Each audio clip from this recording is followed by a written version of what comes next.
Sí, señor, nuestro episodio del día sobre la Reconquista.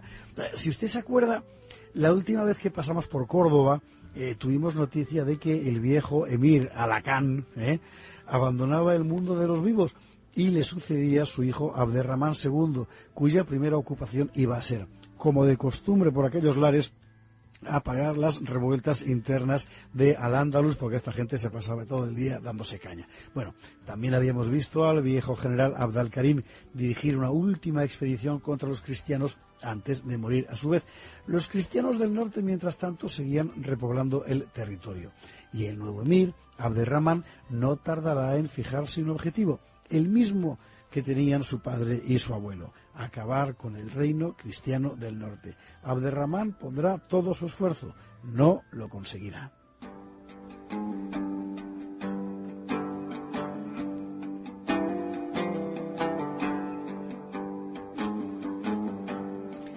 Primera ofensiva, verano de 825. Abderramán diseña una operación de gran estilo. Un ejército musulmán atacará Álava, al este de la frontera, mientras otro, de mayores dimensiones, ataca Galicia. Es el viejo plan, pero con la variedad de que ahora ese ejército que invade Galicia se duplicará a su vez, uno por la costa y otro por el interior, para terminar cerrando literalmente una tenaza sobre el oeste del reino cristiano. El ataque por Álava respondía al objetivo habitual: impedir que las tropas cristianas, mucho menos numerosas que las islámicas, pudieran concentrar sus fuerzas en un solo punto. Y el doble ataque sobre Galicia aspiraba probablemente a metas aún mayores: ocupar toda la región, amputar al reino de Oviedo su marca del oeste. Alfonso, y Abderramán lo sabía, era inexpugnable entre las montañas asturianas, pero Galicia, menos accidentada, era un terreno bastante más apto para la guerra. Si el rey de Asturias trataba de combatir al mismo tiempo a los dos brazos de la Tenaza Mora, en Galicia, sin duda perdería la baza. ¿Por qué? Por su inferioridad numérica. Y si concentraba su esfuerzo en uno de los brazos de la tenaza, el otro proseguiría su avance, ocupando el territorio y tal vez envolviendo a las huestes cristianas. En fin, era un plan perfecto, no podía fallar. Y para esta gran ofensiva, Abderramán escogió a los generales que juzgó más adecuados. Muerto el viejo Abd al-Karim, 3 nombres aparecen ahora al frente de los ejércitos musulmanes. Uno es un veterano, Ubayd Allah al-Balansi, nieto de Abderramán I, tío de nuestro actual emir. Los otros dos son 2 hermanos de la familia Quraisí, de la estirpe omeya, Al-Abbas y Malik. Los he dicho bien, ¿no? Perfectamente. Al veterano, Ubayd Allah, se le encomendó el ataque al este. Apenas halló resistencia. Sabemos que penetró hondo en aquel país, seguramente hasta las montañas de Guipúzcoa, pues llegó hasta tierras de los vascos aún paganos, que las crónicas moras llaman mayús. Y su victoria debió de ser arrasadora, no así su botín, porque en aquellas tierras, en esta época, no había más que míseros caseríos. Es verdad. Bueno, pero otra cosa fue lo que pasó en la campaña del oeste, aquella de la tenaza, la de los hermanos Quraisíes en tierras gallegas. Malik subió con sus tropas por la costa, desde Coimbra hasta la vieja y linajuda Tui, donde más de un oyente tenemos, por cierto. En la otra línea del ataque, Al-Abbas entró por el Bierzo hacia Lugo. Tal y como los musulmanes habían previsto, Alfonso lo que hizo fue centrarse en uno de los brazos de la tenaza, este último, el de Al-Abbas, el que quería ir hacia Lugo. La batalla se planteó a la altura de Curzul, cerca de Becerreá, al sureste de Lugo.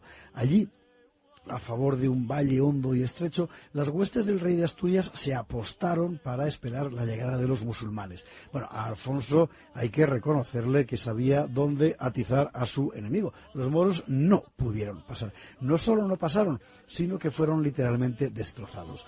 Al-Abbas, el general, murió en el combate. Y así Alfonso rompió uno de los brazos de la tenaza mora. Pero, ¿y el otro brazo?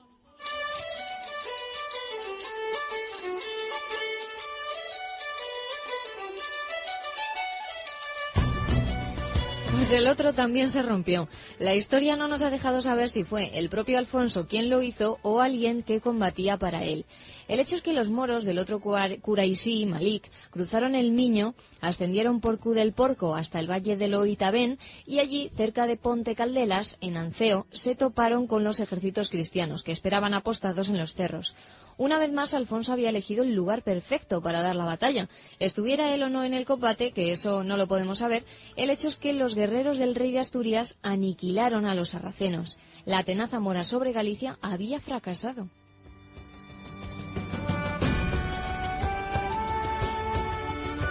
Pero podemos imaginarnos a Abderramán II comiéndose su turbante. Literal.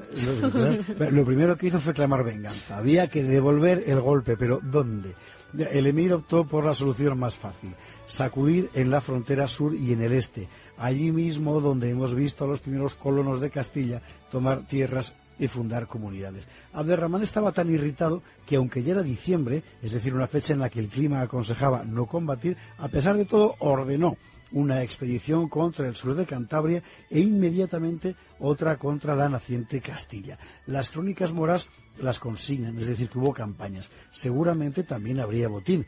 En fin, el pobre botín que pudieran dar aquellas tierras de pequeños núcleos campesinos. En realidad, con aquellas expediciones contra los colonos, Abderramán lo que estaba haciendo era confesar su impotencia. Nunca nos hemos preguntado qué harían los colonos de Brañosera, el Valle de Mena o el Valle de Losa al ver llegar a los moros. Podemos suponer que cualquier cosa menos esperarles sentados. Estamos hablando de comunidades muy pequeñas, de unos pocos centenares de personas que viven exclusivamente de la agricultura.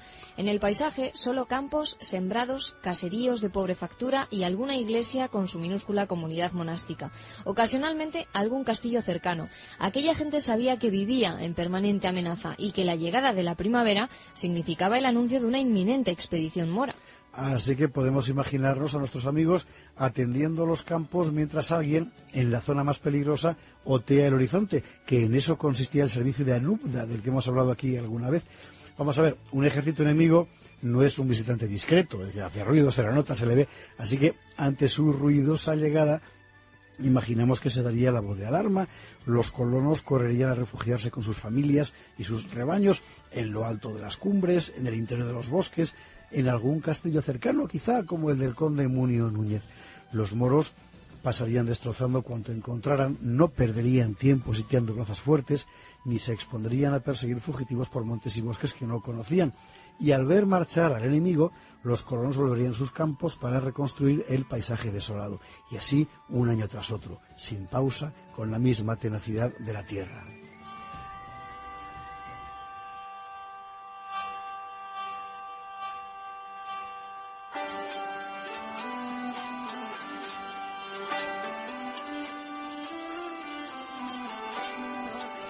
Abderramán II tuvo que hacer una pausa en su acoso al reino de Asturias. Fue hacia 826, porque el mapa de Al-Ándalus había vuelto a incendiarse. Revueltas en Toledo, en Mérida, en Zaragoza.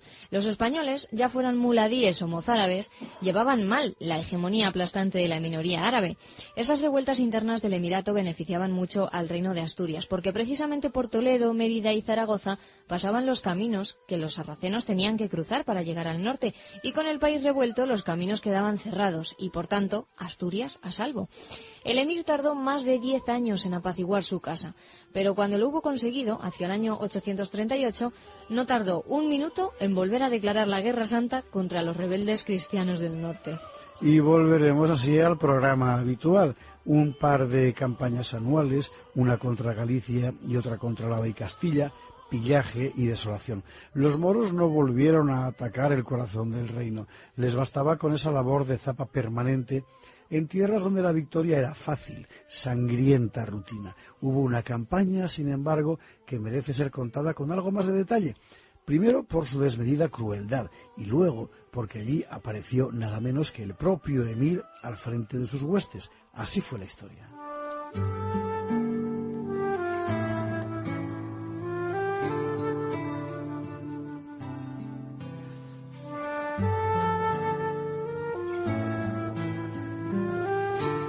Era la primavera de 839. Como las aceifas de los moros en los campos de los colonos habían dado buenos frutos y no se temía un contraataque cristiano, Abderramán II decidió encabezar en persona el ejército musulmán.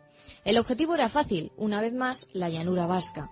Sabemos que Abderramán llegó hasta Guadalajara. Sabemos que una vez allí se cansó y decidió volver a Córdoba. ¿Por qué?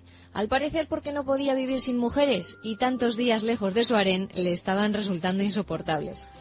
Fue un hijo suyo, Alacán, quien dirigió las huestes sarracenas. Esta vez no era solo cuestión de pillaje, los moros entraron en la llanada alavesa persiguiendo con saña a la población. Hombres, mujeres, niños, ancianos, miles de cristianos, dicen las crónicas árabes, perecieron bajo las espadas musulmanas y cuentan que con las cabezas decapitadas de los muertos formaron túmulos tan altos como colinas, tan altos que 2 jinetes no podían verse de un lado al otro de aquellas siniestras masas sanguinolentas.